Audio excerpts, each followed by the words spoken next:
রাজপথ আগামী দিনে দখলে থাকতে হবে বাংলাদেশের জনগণের। বাংলাদেশের জনগণের দখলে থাকতে হবে বাংলাদেশের আগামী দিনের রাজপথ। বাংলাদেশের মানুষ আজ কিস্তি করে গরুর গোশ খেতে হচ্ছে। খবরে এসছে বাংলাদেশের শতকরা 30% মানুষ আজ সঠিকভাবে 3 বেলা খেতে পারে না। 30% মানুষ মানে 20 কোটি, যদি জনসংখ্যায় 30% মানুষ মানে 6 কোটির বেশি, প্রায় 7 কোটি মানুষের সংখ্যা হচ্ছে 30%। অর্থাৎ ইউকের জনসংখ্যা 7 কোটি, সমগ্র ইউকের মানুষ যদি আমরা ধরি ঠিকভাবে 3 বেলা খেতে পারছে না।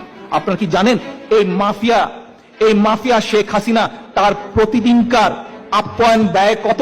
জনগণের পকেট থেকে আপ্যায়নের নামে কত টাকা খরচ করে আপনারা কি জানেন প্রিয় ভাই বোনেরা?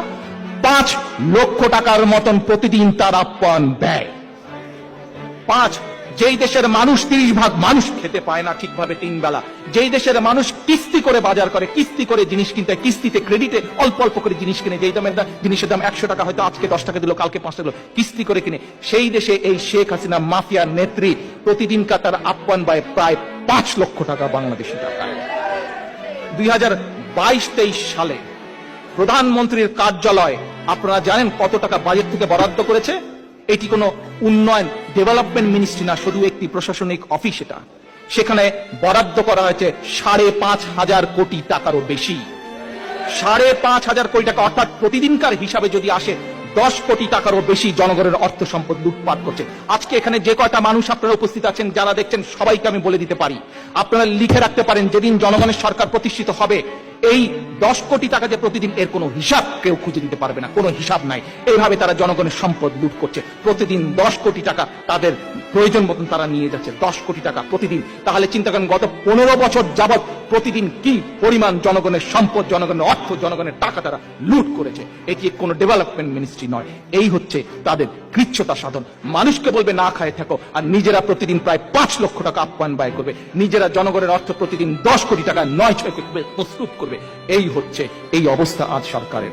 আজ প্রবাসী যারা আছেন, আপনাদের প্রত্যেকের কাছে আহ্বান, আপনাদের প্রত্যেকের কাছে আমার অনুরোধ, 1 কোটি মানুষের 1 কোটি পরিবার, আগামী দিনের মানুষের ভোটের অধিকার, আগামী দিনের মানুষের ভোটের অধিকার, বাক স্বাধীনতার অধিকার, সার্বভৌমত্বের প্রশ্নে আপনাদের প্রত্যেকের প্রতি আমার অনুরোধ, আহ্বান, এই 1 কোটি প্রবাসী পরিবারের প্রত্যেক পরিবার থেকে একজন করে সদস্য বিএনপির সমাবেশে দয়া করে অংশগ্রহণ করবেন।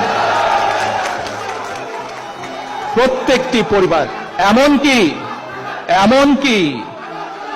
প্রিয় ভাই বোনেরা, এমনকি আওয়ামী লীগ নামক যেই দলটি আছেন, সেই দলেরও নেতাকর্মী আপনারাও ভোট দিতে পারেন নাই, এবং আপনারাও ভালো করে জানেন যারা বিদেশে আছেন কি অবস্থা দেশের। আপনার পাঠানো অর্থ আপনার দলের হোমরা চমরা লুট করে পাচার করে বিদেশে নিয়ে যাচ্ছে। আপনার অর্থ আপনার পরিবারের কাছে থাকছে না, দেশে থাকছে না। আপনাদের প্রতিও আমার আহ্বান, নিজের সম্পদ রক্ষার জন্য, নিজের ভোটের অধিকার প্রতিষ্ঠার জন্য দয়া করে আপনারাও আপনাদের পরিবার থেকে বাংলাদেশের মানুষের সাথে যোগদান দেওয়ার করার জন্য একজন করে পাঠাবেন। প্রিয় দেশবাসী, বাংলাদেশ জাতীয়তাবাদী দল বাংলাদেশের মানুষের ভোটের অধিকার, বাংলাদেশের মানুষের বাক স্বাধীনতার অধিকার প্রতিষ্ঠার জন্য সংগ্রামরত, আন্দোলনরত। আমরা একটি নিরপেক্ষ সরকার প্রতিষ্ঠিত করতে চাই, যার মাধ্যমে একটি নিরপেক্ষ সরকার, নির্বাচনের মাধ্যমে যে সরকার গঠিত হবে, সেই সরকারে আমরা অংশগ্রহণ করতে চাই। আজ এখানে পরিষ্কারভাবে আমি একটি বিষয় উল্লেখ করতে চাই আপনাদের সামনে। প্রিয় ভাই বোনেরা, কি সেই বিষয়টি? আগামী যে আন্দোলনের মাধ্যমে যে নিরপেক্ষ সরকার গঠিত হবে, নিরপেক্ষ সরকারের অধীনে নিরপেক্ষ নির্বাচনের মাধ্যমে যেই সরকারটি, জনগণের যেই সরকার প্রতিষ্ঠিত হবে, নিরপেক্ষ সরকারের অধীনে যে নির্বাচনটি হবে, দয়া করে সেই নির্বাচনটিকে একটি দলের সাথে আরেকটি দলের নির্বাচন হিসাবে দেখবেন না। দয়া করে এই নির্বাচনটিকে এক দলের বদলে আরেক দলের ক্ষমতায় যাওয়াকে দয়া করে দেখবেন না। এই নির্বাচনটি হবে সেই মানুষগুলোর পক্ষের নির্বাচন যারা মানুষের নিরপেক্ষ স্বাধীন ভোটের অধিকারে বিশ্বাস করে। এই নির্বাচন হবে সেই মানুষগুলোর পক্ষের নির্বাচন যারা মানুষের বাক স্বাধীনতায় বিশ্বাস করে। এই নির্বাচন হবে সেই মানুষগুলোর নির্বাচন যারা মানুষের স্বাধীনতায় বিশ্বাস করে, এবং তাদেরই বিপক্ষের নির্বাচন যারা মানুষের কণ্ঠরোধ করতে আয়নাঘর সৃষ্টি করে, তাদের বিরুদ্ধে এই নির্বাচন।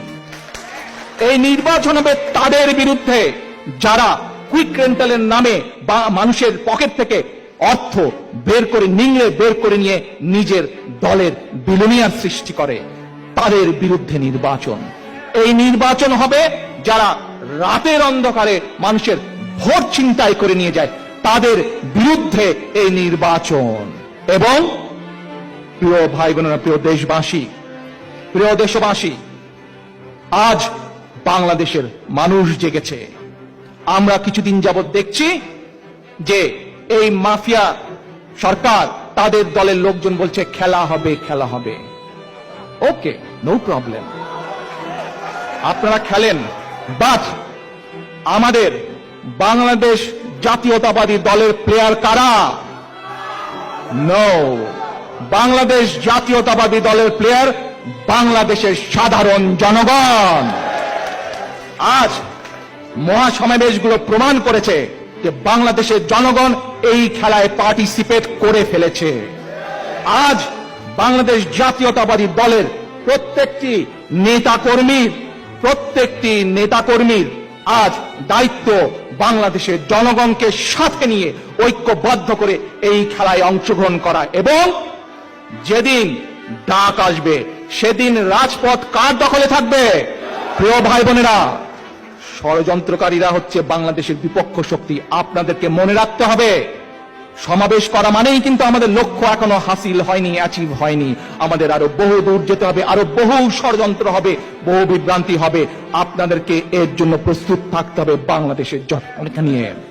আগামী দিনের যদি নিরপেক্ষ নির্বাচন চান, বাক স্বাধীনতা ফিরে পেতে চান, ভোটের অধিকার ফিরে পেতে চান, তাহলে আর কোনো পথ নেই।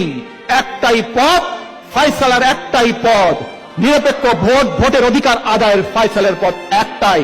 আমাদের সেই শপথ নিতে হবে, বাংলাদেশের মানুষের ফয়সালা করতে হলে বাংলাদেশের ফয়সালা করতে হবে। আমাদেরকে কি বলতে হবে? বাংলাদেশ যাবে কোন পথে? ফয়সালা হবে রাজপথে।